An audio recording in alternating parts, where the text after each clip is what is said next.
오늘의 주요 뉴스입니다. 문재인 대통령이 오늘로 임기 반환점을 맞았습니다. 취임 이후 여러 경제 지표가 악화된 가운데 퇴임을 앞둔 대통령 직속위원장이 문재인 정부는 무기업 정부, 대통령 독대 한번 못했다며 직격탄을 날렸습니다. 자유한국당은 문 대통령 임기 2년 반 동안 나라 구석구석이 망가졌다며 정권 심판을 위한 보수 통합을 강조했습니다. 문 대통령은 내일 저녁 여야 5당 대표와 만찬 회동을 갖고 현안에 대한 협조를 요청할 것으로 보입니다. 2025년 모든 특목고를 일반고로 전환하겠다는 정부 발표 이후 외고 입시 설명회가 열렸습니다. 막차를 타는 심정으로 많은 학부모들이 몰렸는데 수시로 바뀌는 교육 정책에 강한 불만을 드러냈습니다. 냉전의 상징이었던 독일 베를린 장벽이 무너진 지 오늘로 꼭 30년이 됐습니다. 하지만 동서 경제력 격차 등 통일 후유증도 여전해 우리에게 시사하는 바가 큽니다.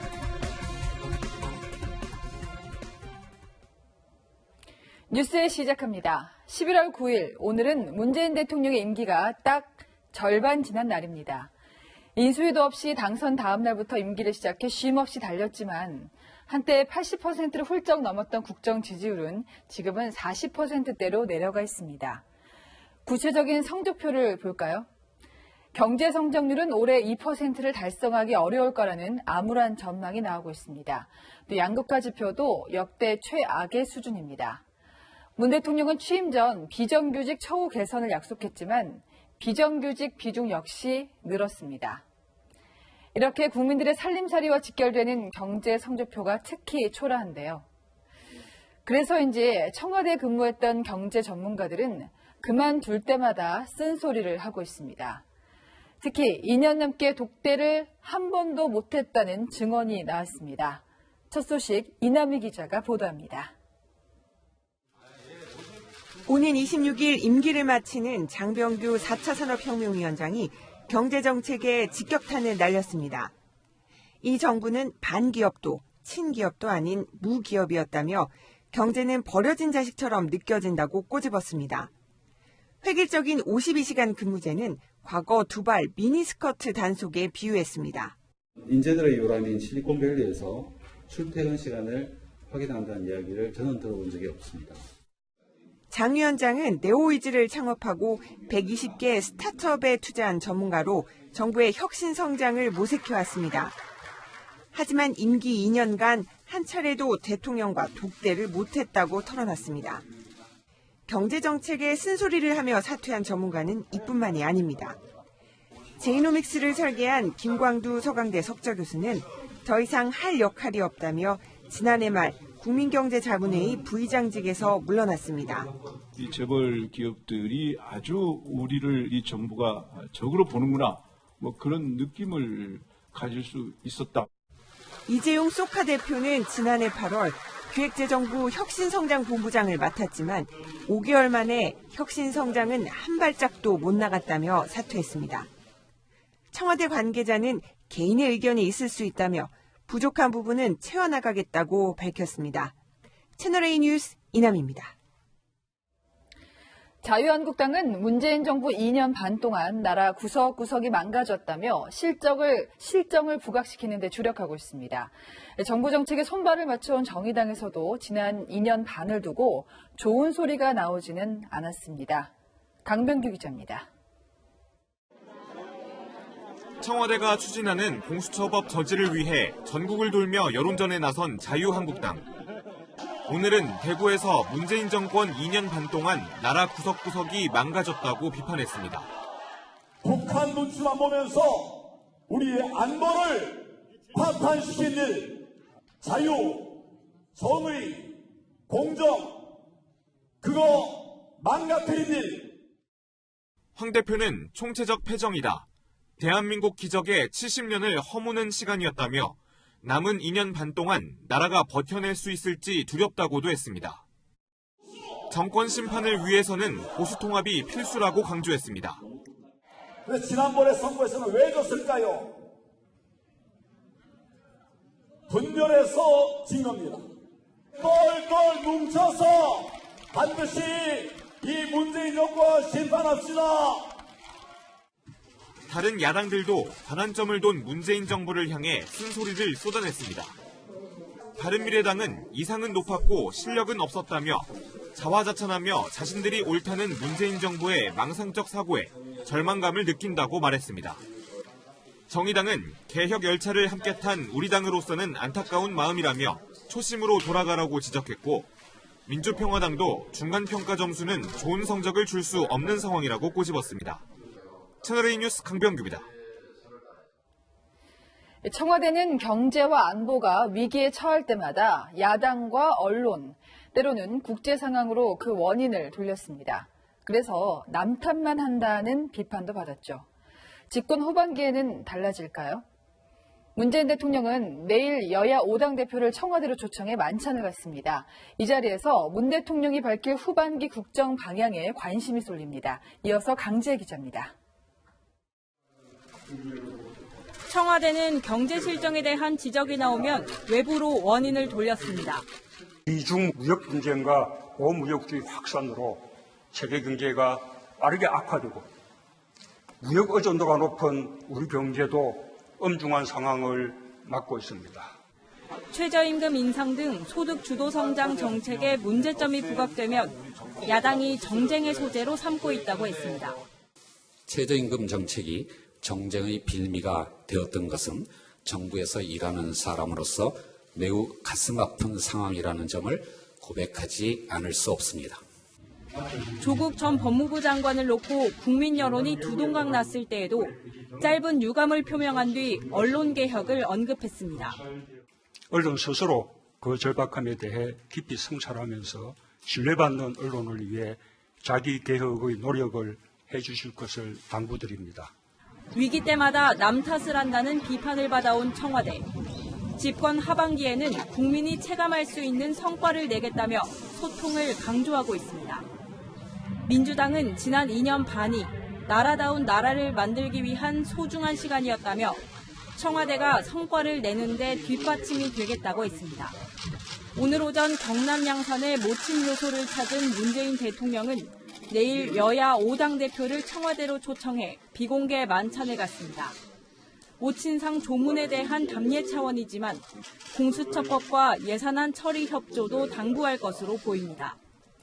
노영민 대통령 비서실장과 김상조 정책실장, 정의용 국가안보실장 등 청와대 3실장은 기자간담회를 열고 집권 후반기 국정 방향을 설명할 계획입니다. 채널A 뉴스 강지혜입니다. 좁혀지지 않는 여야의 간극만큼 오늘도 광장은 갈라졌습니다. 진영 논리 속에 편가르기만 하는 양측 집회를 바라보는 시민들은 착잡합니다. 공태영 기자가 직접 들어봤습니다. 지난 8월 조국 전 법무부 장관 지명 직후 광장은 극단적으로 갈라지기 시작했습니다. 조 전 장관이 떠난 지금도 이념과 진영으로 갈라진 분열은 여전합니다. 주말마다 서울 광화문 광장을 가득 채운 보수단체 회원들은 정부를 겨냥해 비난을 쏟아냅니다. 문재인 대통령은 지금 대한민국을 공산주의를 만들려고 서울 여의도와 서초동에서 조 전 장관을 수호하겠다고 모였던 친정부 성향의 집회 참가자들의 주장은 상대만 반대일 뿐 크게 다르지 않습니다. 몰아내자 이 땅에서 새 적폐를. 대다수 시민은 우려 섞인 시선을 보냅니다. 국민이 좀 두 갈래로 나눠져 있으니까 좀 해결방안 좀 빨리 냈으면 좋겠습니다. 모두의 대통령이 되겠다던 정부 출범 당시 약속대로 소통과 초심을 강조하는 목소리가 유독 많았습니다. 국민들의 그 말 한마디 한마디에 귀 기울여서 좀 너무 그 대통령 입장에서만 대통령 생각으로만 정치를 하는 거 아닌가. 대통령님께서도 그렇고 국회의원도 그렇고 좀 소심을 조금씩 되찾아서 나빠지는 대내외 경제 상황을 극복하기 위해 힘을 합쳐야 한다는 주장도 나옵니다. 지금은 진짜 피부로 와닿는 것 같아요. 제 주변에도 일자리가 없어서. 문 대통령이 직접 행동해야 한다는 지적도 적지 않습니다. 대중 프로나 이런 데에서 한번 토론을 하시면서 좀 문재인 대통령께서 어떤 생각을 가지고 있는지 국민들은 잘 모르니까. 내 편이냐 적이냐, 편가르기를 이젠 끝낼 수 있는 봉합책을 마련해달라는 주문이 이어졌습니다. 채널A 뉴스 공태현입니다. 북한 주민 2명이 동료 선원 16명을 살해한 뒤 타고 왔다는 오징어잡이 배. 정부는 이 배를 어제 오후 북으로 인계했죠. 그런데 여전히 풀리지 않는 의문점이 많습니다. 그 비좁은 배에 20명에 가까운 20대 선원들이 어떻게 생활할 수 있었는지, 납포 직후 왜 그렇게 서둘러서 선박을 소독했는지, 또 추방이 신속하게 이루어진 점도 석연치 않습니다. 유주은 기자가 하나하나 짚어보겠습니다. 지난 7일 추방된 북한 주민 2명이 동료 선원 16명을 살해한 장소로 지목된 오징어잡이 배입니다. 살인 공범 3명에 피해자 16명까지 19명이 생활하기에는 비좁아 보입니다. 관계기관은 길이 약 15m, 17톤 규모의 배가 조업하는 갑판과 아래쪽 휴식 공간으로 나눠져 있는 것으로 파악했습니다. 휴식 공간에서 자고 있었다면 선원들을 갑판으로 불러내 범행을 했을 때 알아채지 못했을 거라는 겁니다. 그러나 지난 6월 삼척항에 들어온 10m 규모 소형 목선이 선원 4명으로도 꽉 찼던 것과 비교하면 출항 당시 19명이 탈 수 있느냐는 의문이 남습니다. 구체적 물증 없이 조사가 일단락되고 추방이 신속하게 이뤄진 것도 석연찮은 대목입니다.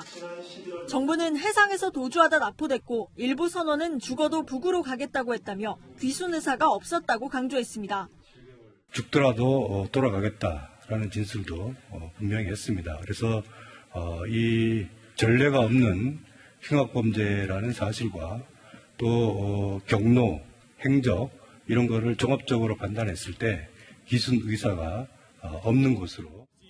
하지만 납포 당일 국정원의 요청으로 선박과 선원을 소독한 사실이 드러나면서 일각에서는 증거 훼손이라는 지적도 나왔습니다. 정부는 아프리카 돼지열병 때문에 이뤄진 방역 조치라고 설명했습니다. 또 배가 내려오기 전에 이미 감청을 통해 북한 주민들의 범죄 사실을 파악하고 있었다며 소독 여부는 중요하지 않다고 강조했습니다. 채널A 뉴스 유주은입니다. 다음 뉴스입니다. 분양가 상한제 대상지가 동별로 지정된 직후 강남권에서 새 아파트가 분양됩니다. 입지도 우수하고 일단 당첨만 됐다 하면 10억 원의 시세 차익이 예상되는 로또 아파트로 알려지면서 분양 아파트 견본 주택에는 수많은 인파가 몰렸습니다. 분양가 상한제가 적용되면 요건이 까다로워지기 때문에 그 전에 강남권 아파트를 마련하겠다는 수요로 보입니다. 홍유라 기자가 현장에 직접 다녀왔습니다. 민간 택지 분양가 상한제 대상 지역이 발표되고 이틀 뒤 개관한 견본주택입니다. 분양 일정을 앞당겨 분양가 상한제 적용을 피한 서울 강남권 아파트라 청약 열기가 뜨겁습니다. 어떻게 될지는 모르겠다라는 생각은 많이 들더라고요. 그래서 좋은 위치가 나왔을 때 그냥 한번 보고서는 괜찮으면 한번 넣어봐야겠다라는 생각으로.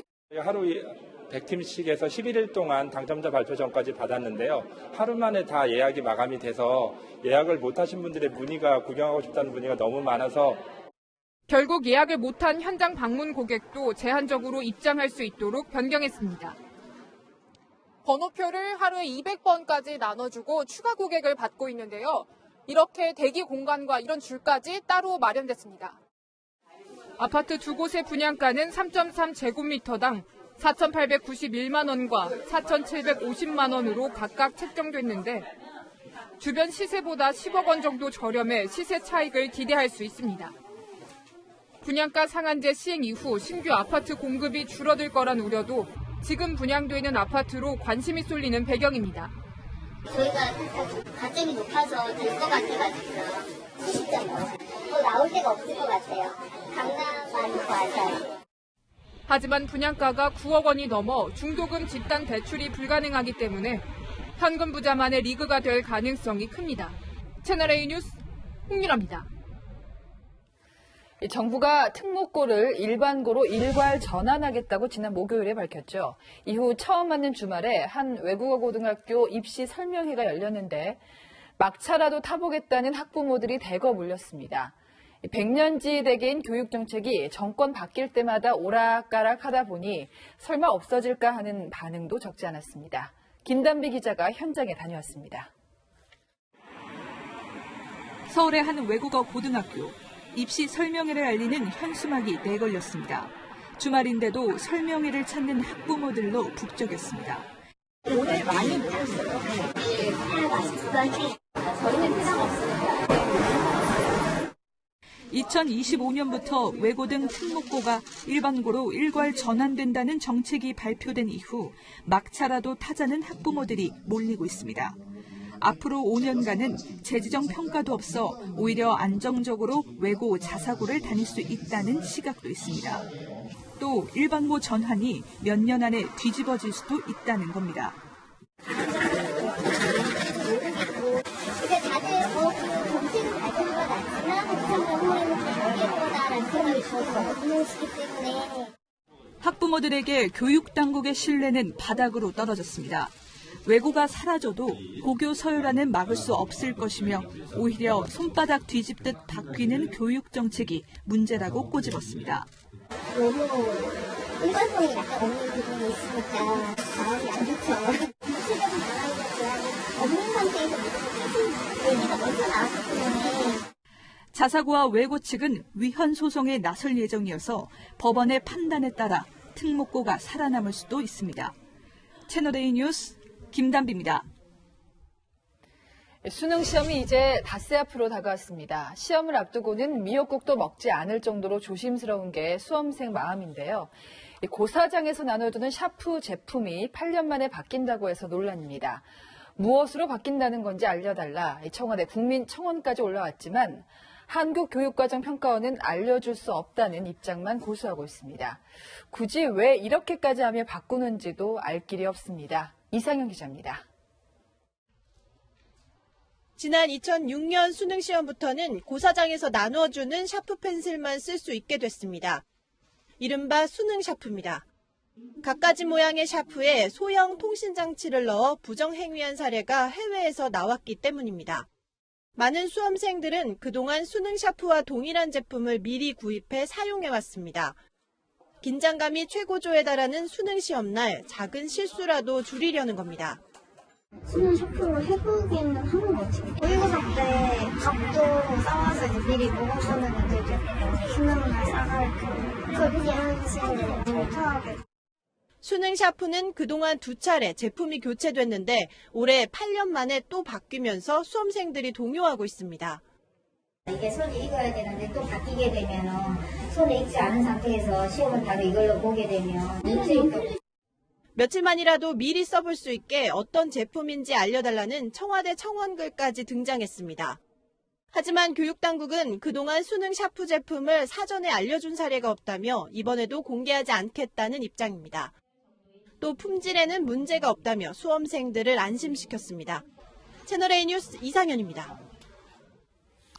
야생 멧돼지가 또 출몰했습니다. 이번에는 서울 도심 한복판에서 새끼 멧돼지 3마리가 연속으로 승용차와 부딪혔는데요. 삶의 터전을 잃은 멧돼지들이 여기저기 다니면서 사고를 유발하는가 하면 아프리카 돼지 열병을 나르는 복병이 되고 있습니다. 서상희 기자입니다. 차들이 빠른 속도로 달리는 도심 교차로 위로 새끼 멧돼지가 뛰어듭니다. 그대로 차량에 부딪힌 멧돼지가 자리에서 일어나더니 또 한 번 트럭과 충돌합니다. 어젯밤 10시 20분부터 불과 30분 사이에 새끼 멧돼지 3마리가 1km 이내 거리에서 잇따라 차에 치였습니다. 차량 일부가 파손됐지만 다행히 인명피해는 없었습니다. 개인 줄 알았는데 멧돼지더라고요. 역주행하면서 이제 오다가 차에 부딪히고. 새끼 멧돼지 3마리는 이곳 일자산 인근에서 먹이를 찾아 도심까지 내려온 것으로 추정됩니다. 지난달부터 서울 강동과 송파 일대에서는 멧돼지가 잇따라 출몰하고 있습니다. 20년 정도 살았는데 강동구에서 좀 멧돼지 때문에 사냥하고 이런 경우를 본 건 처음인 것 같아요. 전문가들은 도심에서도 자주 멧돼지가 모습을 드러내는 만큼 주행 중 멧돼지를 발견하면 일단 경적을 울리는 게 좋다고 조언합니다. 상향등을 켜면 멧돼지가 차량으로 달려들 수 있고 핸들을 꺾거나 멈춰서면 2차 사고 위험이 높습니다. 멧돼지 로드킬 사고가 발생하면 직접 사체를 수거하는 것보다 비상등을 켜고 갓길 등의 차를 안전하게 세운 뒤 신고하는 게 좋습니다. 채널A 뉴스 서상입니다. 네, 뉴스의 뒷얘기를 파헤치는 백브리핑 정책사회부 최석호 차장 나왔습니다. 자, 배우 윤지호 씨에게 인터폴 적색 수배령이 내려졌는데요. 이게 어떤 의미인가요? 네, 장자연 씨 사건의 증인을 자처했던 사람이죠. 한때 국민 영웅으로 불렸던 윤지호 씨가 인터폴 적색 수배자가 됐습니다. 네. 그 인터폴 적색 수배는 8종류로 나뉘는데요. 네, 이 중에서 인터폴 수배가 예. 네, 가장 높은 단계가 적색 수배라고 보면 됩니다. 네. 살인이나 강도, 강간을 비롯한 강력 사범하고요. 중간 보수 이상의 조직폭력 사범, 네. 그리고 피해액이 5억 원을 넘는 경제 사범이 적색 수배 대상이 되는 겁니다. 근데 저 기준대로라면 윤지호 씨는 적색 수배 대상은 아닌 것 같은데요. 네, 그렇습니다. 예. 윤지호 씨도 SNS에 같은 내용의 글을 올렸습니다. 애초에 나는 적색 수배 대상이 아니다. 네. 경찰의 강제 송환은 공익제보자보호법과 무죄추적 원칙에 위배된다. 이런 내용이었습니다. 예. 그런데요. 예. 적색 수배 요건이 하나 더 있습니다. 네. 뭐냐 하면 수사기관이 특별하게 적색 수배를 요청하는 주요 사범. 경찰은 무엇보다도 윤 씨가 거짓 증언을 통해서 네. 사회적 혼란을 유발시켰다는 점에 주목하고 있습니다. 네, 한국 경찰이 요청을 했다. 네, 예. 특히 윤 씨는요, 3차례에 걸친 경찰의 출석 요구에도 응하지 않았습니다. 네. 체포영장을 받은 데 이어서 경찰이 윤 씨 신병 확보를 위해서 강수를 던졌다. 이렇게 볼 수 있겠습니다. 네. 윤 씨는 이에 대해서도 반응을 내놨습니다. 네. 내가 선택하고 걸어온 길이 힘들고 지쳤던 적은 있지만 예. 결코 극단적 선택을 생각하거나 무너지지는 않을 것이다. 이렇게 밝혔습니다. 그렇습니다. 지금 SNS로는 입장을 밝히고 있는데 돈 문제가 있잖아요. 후원자들에게 적지 않은 돈을 받았는데 이거는 해결이 됐습니까? 아니죠. 지난 3월입니다. 윤지호 씨가 장자연 사건을 다룬 자서전을 출간을 합니다. 이후에 여러 활동을 하는데요. 네. 국회의원회관에서 북콘서트를 열기도 했습니다. 예. 네, 당시 영상을 한번 일단 보시죠. 무언가를 이익을 추구하려고 나온 게 아니냐 이런 말을 많이 듣는데 공개적으로 윤지호라고 나오기 전에 13번의 증언을 마친 바 있습니다. 이젠 사실 16번. 국회의원회관이라는 곳이 저렇게 네, 콘서트를 일반인이 열기 굉장히 힘든 곳이거든요. 그렇죠. 그래서 상당히 관심이 모아졌는데 네. 지금 인터폴 적색 수배자가 네. 됐습니다. 근데 못 들어온다는 이유가 아프다고 하던데요. 네, 예. 맞습니다. 그렇게 주장을 하고 있지요. 네. 하지만 불과 7개월 전에는 아픈 기색을 찾아볼 수 없었습니다. 갑자기 아플 수도 있으니까. 네. 북콘서트장에서 노래도 불렀는데 네. 당시 영상도 한번 보시죠.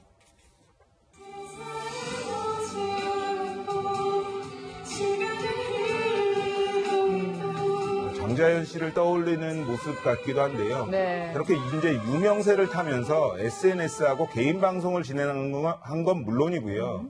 증언자 보호를 위해 비영리 단체를 만들겠다면서 1억 5천만 원의 후원금을 모금했습니다. 네. 그런데 이 돈을 과연 공익을 위해 썼는지가 불분명하다는 겁니다. 이 부분에 해명이 있었나요?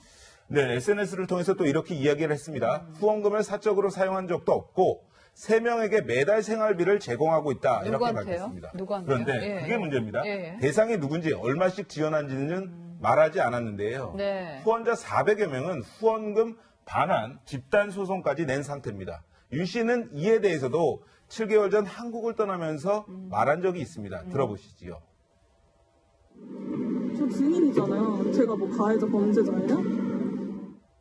당연히 맞고 서야죠. 그 죄가 없는데.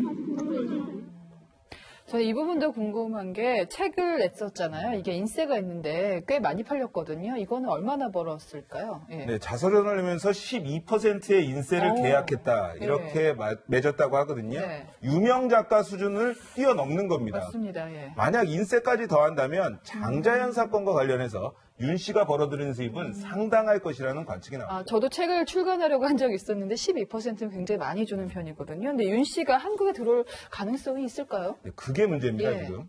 최순실의 딸 정유라의 예를 한번 들어보면요. 2017년 1월에 덴마크에서 검거가 됐습니다. 하지만 한국에 송환될 때까지 5개월을 끌었습니다. 네. 그러니까 강제 송환 절차에 불복해서 소송을 이어갔던 건데요. 당시 옥중 인터뷰를 하면서 시간을 끌기도 했습니다. 네. Well, I feel a little pressed up because of my 맞아요. kid. 기억이 He 납니다. doesn't have 네. any like father, mother, grandmother, and nothing. Nobody know yet what is true, and even my mother doing bad things or not. She is my mother, and she's old. 엄마 얘기도 많이 했는데요. 네, 네. 항소심을 철회한 뒤에야 한국에 송환이 됐습니다. 예. 네, 그리고 또 하나 있는데요. 490억 원을 횡령한 혐의로 적색 수배가 내려졌던 유병원 씨의 장녀 유섬나 씨, 저 화면에 나오는데 네, 네. 송환될 때까지 3년이나 걸렸습니다. 그렇죠. 예. 네, 특히 윤지호 씨는 캐나다 영주권자 아니겠습니까? 그러니까 강제송환 불복 소송을 계속 진행을 하면서 네네. 캐나다에서 시간을 끌 가능성이 높아 보입니다. 네, 언젠가는 뭐 진실이 밝혀져야겠죠. 백브리핑의 최석호 차장이었습니다. 뉴스의 조수빈입니다.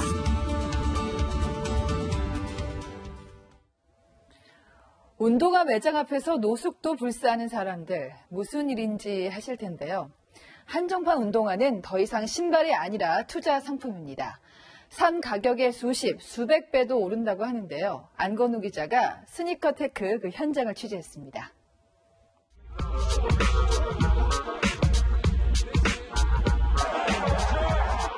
농구 황제 마이클 조던. He's the man. Greatest of all time. 한정판으로 나오는 조던의 운동화는 출시 때마다 쟁탈전이 벌어집니다. 그러다 보니 사람들이 이 운동화를 구입한 뒤 중고 시장에 되팔며 재테크를 한다는 스니커테크란 말까지 생겼습니다.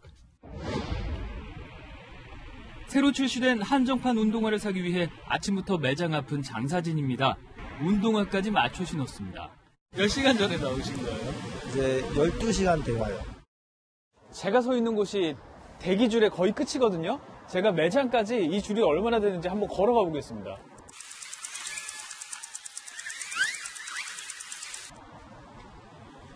이 앞까지 대기줄 길이가 200m가 넘습니다. 정말 기네요. 이날 풀린 운동화 가격은 중고시장에서 일주일 만에 2배 가까이 올랐습니다.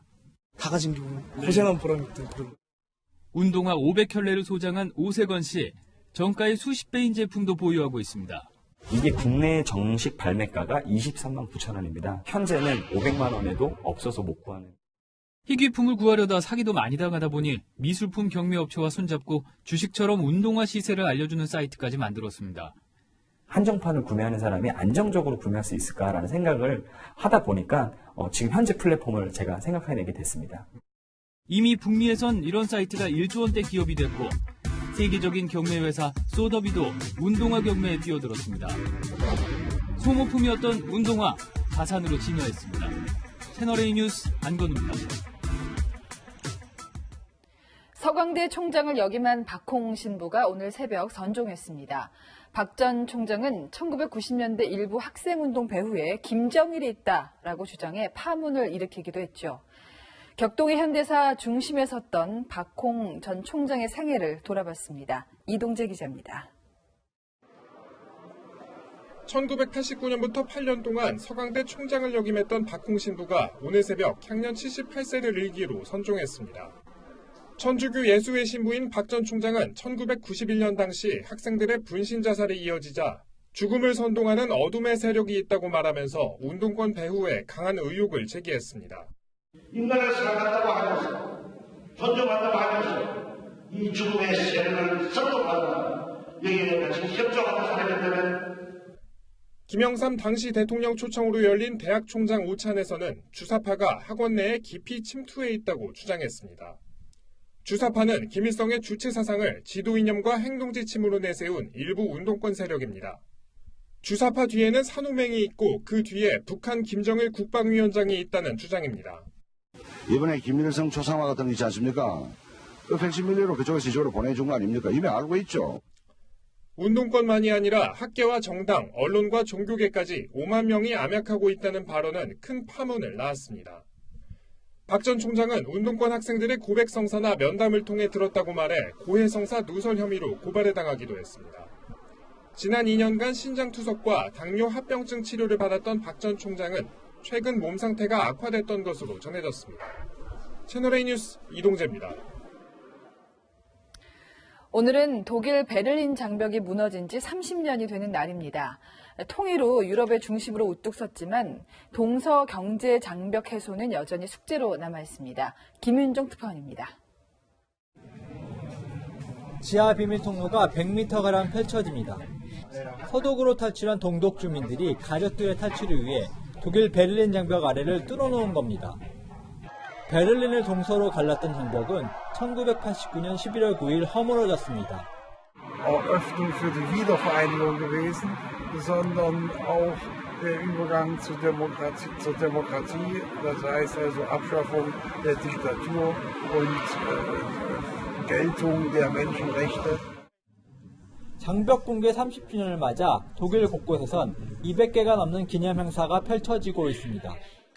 Commemorate or celebrate that date, we're doing a project called Handshake, and they clasped hands holding the ball's clay and made their own unique sculpture, so that's what we've got here.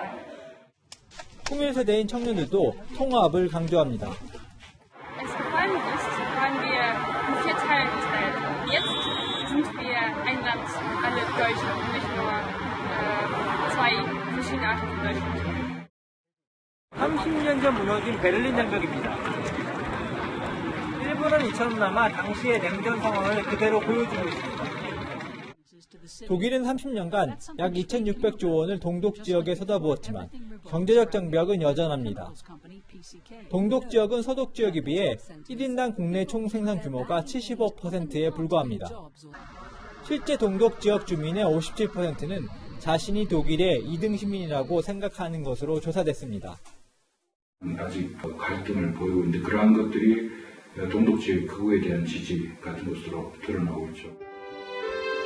통일 이후 독일은 유럽의 중심 국가로 올라섰지만 동서의 경제력 격차는 여전히 숙제로 남아 있습니다. 독일 베를린에서 채널A 뉴스 김윤종입니다. 우리가 오랜 시간 남성 중심의 사회와 권력 질서에서 살아왔습니다.